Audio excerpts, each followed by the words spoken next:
guys, Steve Davis here from Stillwater Woodcraft.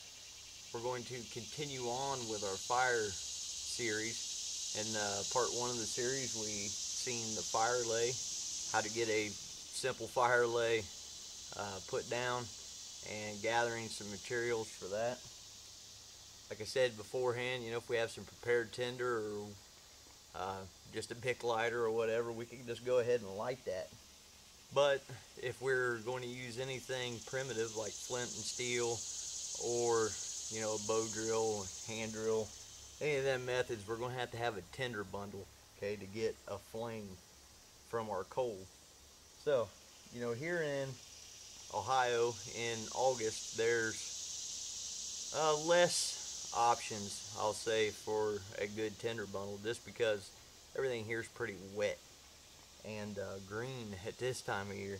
So we have just a couple things that I use generally. The first is just dried grasses.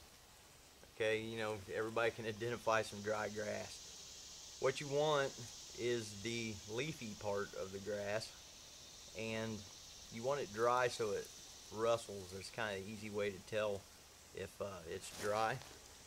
One problem with dried grass for a tinder ball is it burns up pretty quick, okay? But it's still usable in a pinch. And what we want to do is just work that around until we fluff it up and rough up the edges.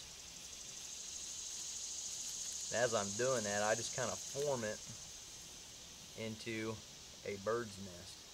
Alright, this is not a great bird's nest by any means, but I think we could get a fire out of it. Now, my favorite choice here is inner bark from a tree. You see, I peeled this piece of bark off of a dead poplar tree, a cottonwood, cedar, all kinds of different trees will have inner bark that you can just kind of peel off.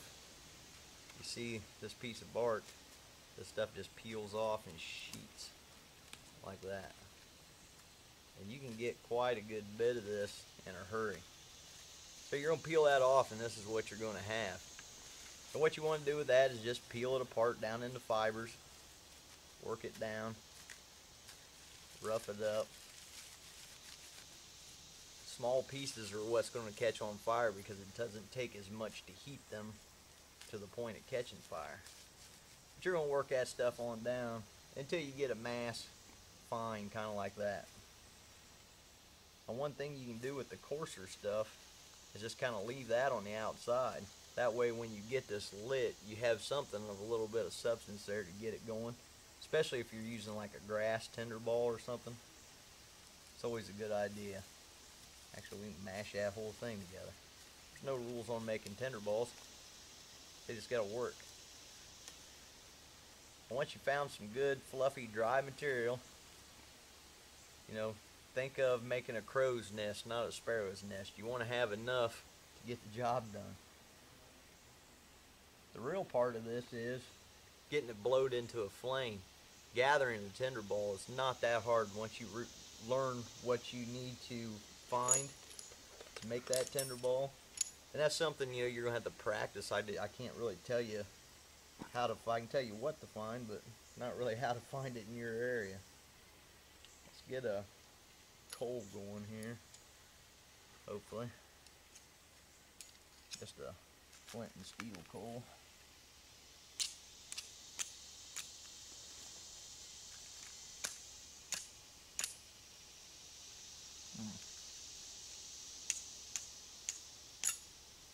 Looks like my char could use drying out. There we go.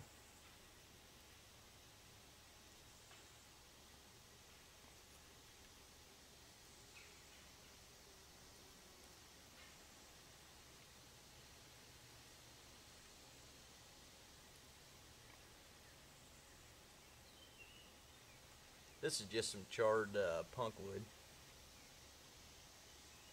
Makes a little bit more substantial of a coal than a piece of char cloth. Ooh, got a fire going on in there. Get that out.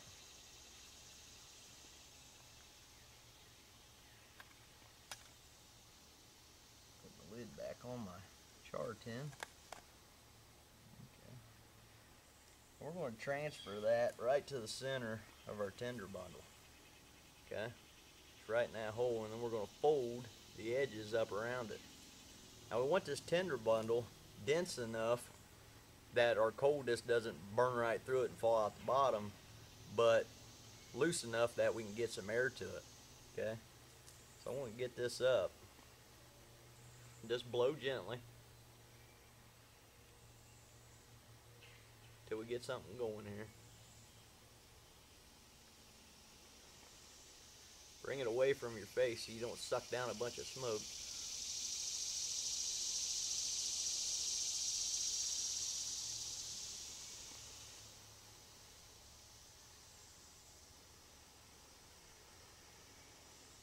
As I get some good smoke, I like to blow up and through it.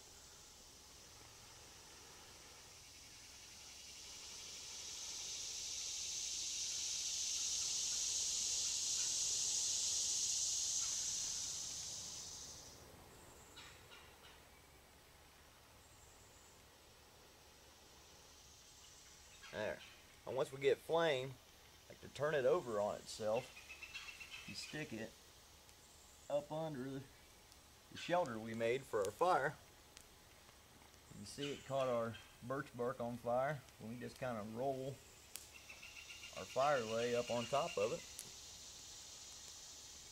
And since we've already gathered enough material to get this to a sustainable fire, we can take the time to sit here and make sure it gets going. You can tell in about, what, a minute maybe, that fire is lit.